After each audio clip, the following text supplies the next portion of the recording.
नमस्कार, मैं हूं संजीव कुमार और आप देख रहे हैं लाइव बिहार न्यूज नेटवर्क। पूरे बिहार में पंचायत चुनाव समाप्त हो चुका है। जितने भी मुखिया हैं सब लोग शपथ ले चुके हैं।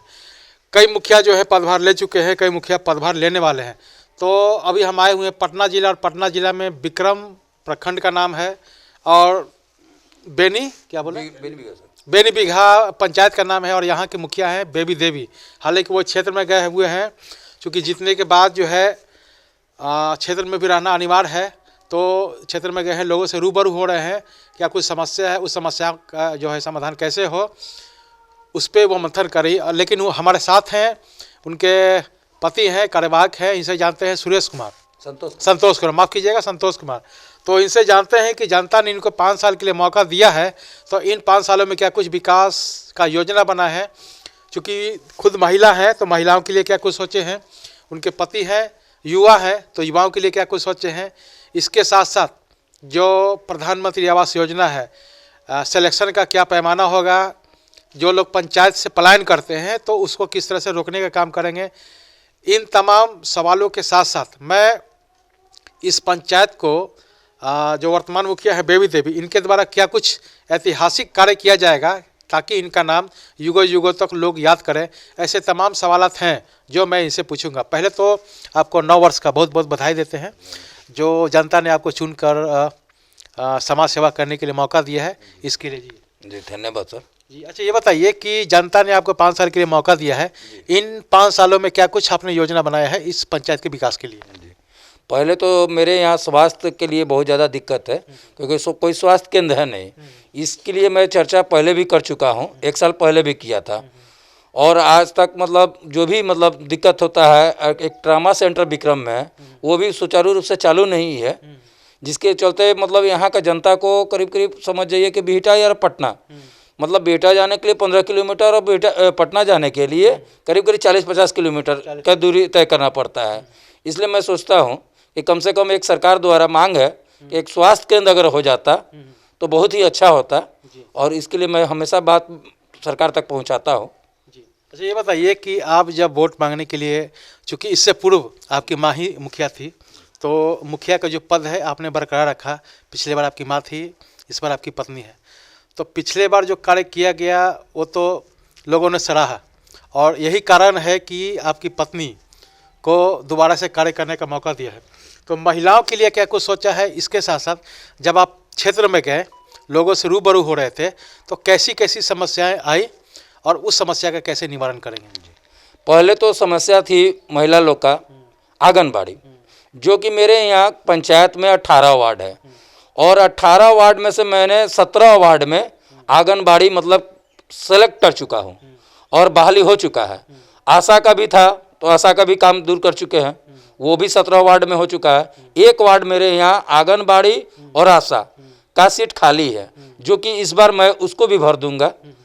और देखा मैंने कि ज़्यादा मतलब इसको क्या कहते हैं, हरिजन जाति में कि घर मकान के लिए बहुत ज़्यादा दिक्कत था वो लोग को, और वो लोग मतलब जिस तरह मतलब अपना मकान नहीं उठा पाते थे, तो इंदिरा आवास से अगले बार भी मैंने 500 करीब करीब इंदिरा आवास किया था, 500 इंदिरा आवास किया था। और इस बार भी हमने 350-400 के आसपास में इंदिरा आवास डाले हुए, जो कि मतलब समझ जाइए कि फरवरी फर्स्ट वीक में या सेकेंड वीक में चालू हो जाएगा इंदिरा आवास।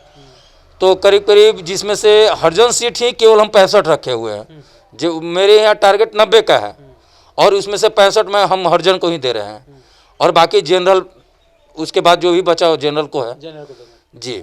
तो मेरा सवाल ये था कि कैसी समस्याएं आई थी इस, जब आप दोबारा से वोट मांगने के लिए गए? इससे पूर्व में आपकी माँ थी, इस बार आप जनता के बीच गए थे, तो क्या कुछ वादा किया था और कैसी समस्याएं आई थी? ऐसी कुछ नहीं है जी, नहीं समस्या हमें कुछ नहीं थी।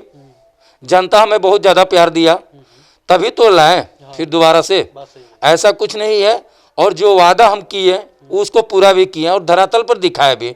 नली गली का जो भी समस्या था हमने पूरा किया, और नल जल करीब करीब आपको समझ जाइए कि 18 वार्ड में 18 वार्ड चालू कर दिए हैं, नल जल सभी दे चुके हैं। वार्ड के थ्रू ही करना था, मगर हमने पैसा कभी वार्ड का रोका नहीं, जिससे जनता में हमें वैसा कोई रोड का समस्या नहीं करना पड़ा। अच्छा, चूँकि आप युवा वर्ग हैं और बहुत सारे लोग जो हैं ग्रेजुएशन कर चुके हैं, पास आउट हो चुके हैं, रोजगार के तलाश में हैं, तो कैसे आप उसको सिलेक्ट कीजिएगा? कैसे बहुत सारी योजनाएं हैं जो रोजगार दिला सकते हैं लघु कुटीर उद्योग के द्वारा, तो कैसे आप युवाओं को जोड़ेंगे और रोजगार दिलाएंगे? देखिए, अभी तो नीतीश जी का बहुत ही अच्छा है कि आया हुआ है कि जो भी मतलब जो पहले गली बनता था वो पीसीसी होता था, तो गिट्टी सीमेंट आदमी दुकान से उठाता था तो कर देता था, मगर इस बार पेपर ब्लॉक का कार्य आया हुआ है। इसमें अच्छा रोजगार मिलेगा लोगों को, क्योंकि उसमें अब जो भी लगेगा आपको सीमेंट वाला ईंट लगेगा। तो समझ जाइए कि अगर एक पंचायत में अगर एक कोई भी ईंट का अगर दुकान खोल लेता है या अपना मैंने अति बैठा लेता है फैक्ट्री टाइप का, छोटा मोटा लघु उद्योग टाइप का, तो उसमें 20 से 25 मतलब काम करने के लिए लोग को रोजगार मिल सकता है। ये अच्छा स्कीम है जो जी कर सकता है। जी। अच्छा, ये बताइए कि चलिए केंद्र सरकार और बिहार सरकार की बहुत सारी योजनाएं हैं जो आपको धरातल पे लाना है भ्रष्टाचार मुक्त होकर, लेकिन इस पंचायत को ऐतिहासिक और आदर्श बनाने के लिए क्या कुछ सोच रखे हैं? कोई ऐसा काम जो आप चाहते हैं कि मेरी माँ का तो नाम हुआ ही, आपकी पत्नी का भी नाम हो जाए? जी देखिए, यहाँ पर तो छात्रवृत्ति का समस्या है थोड़ा, लोगों को छात्रवृत्ति बहुत कम में मिलता है। बच्चे लोगों को लोग सरकारी स्कूल से ज़्यादा प्राइवेट स्कूल में भागना चाहते हैं, जबकि ऐसा कुछ नहीं है। सरकारी स्कूल में पढ़ाई बहुत अच्छी है, मगर पता नहीं लोग को मानसिकता क्या हो चुका है कि वो लोग प्राइवेट स्कूल चुनते हैं। मगर हम तो यही चाहेंगे कि सरकारी स्कूल में ही बच्चे को अपने लोग पढ़ाए, और हम अपने मतलब खुद इस चीज़ को ध्यान रखेंगे कि स्कूल की व्यवस्था सही रहे। और मेरे पंचायत में एक हाई स्कूल हो चुका है जो कि मैट्रिक तक किसी भी बच्ची को कहीं दूर जाने की ज़रूरत नहीं पड़ेगी, यहीं पर रजिस्ट्रेशन फॉर्म भरा जाएगा और वो लोग का पढ़ाई अच्छा से हो सकती है। अच्छा, आपके बच्चे कहाँ पढ़ते हैं? जी मेरे बच्चे तो यहाँ रहते ही नहीं हैं। रहते ही नहीं। जी नहीं। अच्छा, चलिए अच्छी बात है, तो वो ननिहाल में रहते हैं नहीं? जी। अच्छा, ये बताइए कि जैसे बहुत सारे जो है मजदूर हैं मनरेगा के थ्रू जुड़ते हैं, तो हालांकि मजदूरों लोग इस पंचायत से पलायन करते हैं, तो पलायन करने का कारण होता है कि मनरेगा के थ्रू 100 दिन का जो रोज़गार जो का पैसा जो मिलता है बहुत कम होता है। तो इस पैसे को बढ़ाने के लिए क्या कुछ सरकार से मांग करेंगे ताकि जो मजदूर पलायन करते हैं दूसरे राज्यों में जाते हैं, तो कैसे करेंगे आप? जी ऐसा बात नहीं है, सरकार पहले जो रेट देती थी उस रेट से ज़्यादा भी बढ़ा के दे रही है। अभी 198 रुपये चार्ज रेट दे रही है मजदूरी चार्ज, तो मतलब लगभग मैं समझ जाइए उसको 200 रुपया दे रही है मजदूरी। लेकिन अब अगर आम की बात कहें तो एक नॉर्मल सा घर बनाते हैं आप, राजमिस्त्री हो या लेबर हो, तो लेबर का भी कॉस्ट करीब 400 के लगभग में है और राजमिस्त्री का भी करीब 500-600 के लगभग में लेता है। तो इस बेसिस पे अगर देखा जाए तो जो भी केंद्र सरकार या बिहार सरकार जो देते हैं पैसा 100 कुछ रुपया के लगभग में है, तो ऐसे में कैसे भरपाई होगा उनका? नहीं, कम से कम सरकारी रेट मनरेगा में भी 300 रुपया मिलना चाहिए था। मिलना चाहिए, तब भी मतलब जाके लेबर का मतलब हो जाता। हाँ।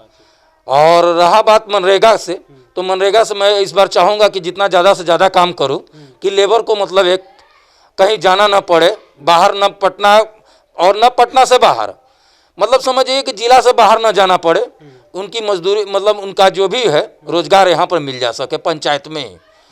इसके लिए मैं बहुत ज़्यादा से ज़्यादा इस पर अथी करूँगा। अच्छा, प्रधानमंत्री आवास योजना के द्वारा कई आपके क्षेत्र में भी आ रहे थे, तो कहा जा रहा था कि सिलेक्टेड लोगों को ही मकान दिया जाता है। हम लोग गरीब गुरबा हैं तो लिस्ट में तो यार नाम नोट करके ले जाते हैं लेकिन देते नहीं, तो इस बार आपका क्या पैमाना होगा सिलेक्शन का?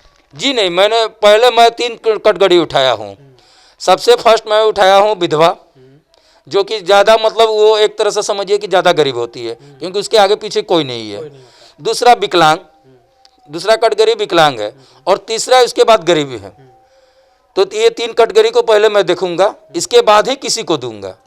ऐसा कुछ नहीं है, पक्का मकान वाला को तो नहीं ही दूंगा इंदिरा आवास, ये तो कंफर्म है। इस बार तो लिस्ट आया होगा ना? जी आया हुआ है, तो उसमें तो कई मकान ऐसे होंगे जो जिनका बना है फिर भी उसका नाम आया है।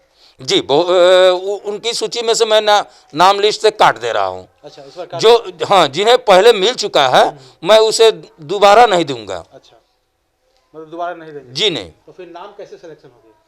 नाम सिलेक्शन जो भी होगी उसी आधार पर तो बताएं आपको हम। अच्छा। कि आपको मतलब पहले मैं विधवा को उठाऊंगा, दूसरा विकलांग को उठाऊंगा, और तीसरा मतलब गरीबी परिवार के जो भी होंगे तबके के उनको उठाकर उन्हें ही इंदिरा आवास दूंगा मैं। अच्छा, अंतिम सवाल आपसे ये है कि जनता ने आपको, कई लोगों ने वोट किया, कई लोगों ने वोट नहीं किया, तो एक संदेश के रूप में क्या कहेंगे आप पंचायत के लोगों को? जी नहीं, ऐसा कुछ नहीं है। वोट कोई किया या नहीं किया मैं नहीं जानता। मैं अगर इस पंचायत से मुखिया बना हूँ तो जनता के लिए, मैं सभी के लिए मुखिया हूँ। जो वोट किए, जो नहीं किए, ऐसा कुछ नहीं है। मैं सभी का काम करूँगा और सदा ही तत्पर सभी के लिए रहूँगा। जनता ही मेरा स्वप्रिय है और जनता के लिए मैं हमेशा एकदम मतलब रात हो या दिन हो मैं उनके प्रति ही जागरूक रहूंगा। क्या इसके लिए कोई टोल फ्री नंबर जारी करेंगे या जो नंबर जारी किए उसी पर? जी नहीं, मैं 5 साल पहले भी जो नंबर जारी किया हूं, आज भी मैंने वही नंबर रखा हूं और कभी वो नंबर बंद नहीं होता है। और कभी भी उस नंबर को जनता फोन करती है तो मैं एक बार में उसका रिप्लाई देता हूँ। नंबर दोबारा से बोल सकते हैं? जी सर, बोल दीजिए। 7739640129। इसको रिमाइंड कर दीजिए। 7739640129। तो आपने सुना कि जिस तरह से इन्होंने कहा कि इस पंचायत का जो है चहुमुखी विकास के लिए इन्होंने तमाम योजनाएं बनाए हुए हैं, चाहे वो महिलाओं के लिए हो, युवाओं के लिए हो, या जो प्रधानमंत्री आवास योजना के द्वारा जो भवनों का चयन किया जाता है। जो त्रुटियां, जो गड़बड़ियां होती हैं कि एक व्यक्ति को ऑलरेडी मकान मिल चुका है, फिर दोबारा से लिस्ट में आ जाता है। हो सकता है तकनीकी प्रॉब्लम की वजह से होता है, पूरा लिस्ट में कहीं नाम ऐसे होते हैं, लेकिन इन्होंने इस बार योजना बनाया है कि मैं कैटेगरीज बाय प्रधानमंत्री आवास योजना का चयन करूंगा और इस आधार पे मैं उनको आवास देने का काम करूंगा। इसके साथ साथ इन्होंने बिहार सरकार से मांग किया है कि जिस तरह से मनरेगा को लेकर जो लेबर कॉस्ट है उसमें बढ़ोतरी होना चाहिए, कम से कम 300 होना चाहिए, ताकि एक संतुलन राशि हो, ताकि उनका भरण पोषण हो जाए। इसके साथ साथ इन्होंने कहा कि ऐतिहासिक और आदर्श काम का मतलब ये है कि जो केंद्र सरकार और बिहार सरकार की जितनी भी योजनाएं हैं उनको मैं धरातल पे लाऊंगा, यही हमारे लिए ऐतिहासिक काम होगा। इसके अलावा सबसे महत्वपूर्ण शिक्षा को लेकर इन्होंने कहा और स्वास्थ्य को लेकर, स्वास्थ्य को लेकर भी इन्होंने कहा कि स्वास्थ्य को लेकर लोगों को दूसरे मतलब मेन टाउन में जाना पड़ता है, तो कोई ऐसा स्वास्थ्य केंद्र मैं बनवाऊंगा जो इस पंचायत से लोगों को बाहर जाने की आवश्यकता ना हो, हर तरह की सुविधा इसी पंचायत में मिले। तो मैं बिहार सरकार से मांग करता हूं कि स्वास्थ्य केंद्र हमारे पंचायत में एक बड़े स्तर पर हो। जस्ट लाइक अगर कह सकते हैं कि एम्स है, तो ऐसी हॉस्पिटल अगर हमारे पंचायत में होते हैं तो मैं समझता हूं कि मेरा जीवन सफल हो जाएगा। अगर इस तरह की हॉस्पिटल या शिक्षण संस्थान, अगर हाई स्कूल वगैरह हो चुका है, जी हाई स्कूल हो गया, कॉलेज वगैरह नहीं है, तो आप चाहते हैं कि कॉलेज वगैरह हो? जी कॉलेज तो है, कॉलेज तो सर कोई खास दूर नहीं है, 3 किलोमीटर पर है, ऐसे कोई नहीं है, मगर स्वास्थ्य के लिए बहुत ही ज़्यादा दिक्कत है, बहुत ज़्यादा दिक्कत है सर। तो इनका कहना है कि शिक्षा के लिए तो यहाँ पे है, लेकिन स्वास्थ्य के लिए दिक्कत है। स्वास्थ्य के लिए अगर बड़े स्तर पे अगर एम्स टाइप का अगर कुछ यहाँ पे अगर होता है तो हमारा जीवन सफल हो जाएगा, क्योंकि बेहतर उपचार के लिए लोग बिहार से बाहर जाते हैं, राजधानी जाते हैं। हालांकि ये तो पटना की राजधानी में ही है, लेकिन जाना पड़ता है, जैसे PMCH हो गया, एम्स हो गया, कई बड़े अस्पतालों में जाना पड़ता है, तो उनको जाने की आवश्यकता नहीं होगी, यहीं पे बेहतर उपचार हो पाएगा। बहरहाल अब चलते हैं दूसरे पंचायत में और वहाँ के मुखिया से जानते हैं कि क्या कुछ योजना है, तमाम मुद्दों पे उनसे भी बात करेंगे। तब तक के लिए मुझे दीजिए इजाज़त, धन्यवाद।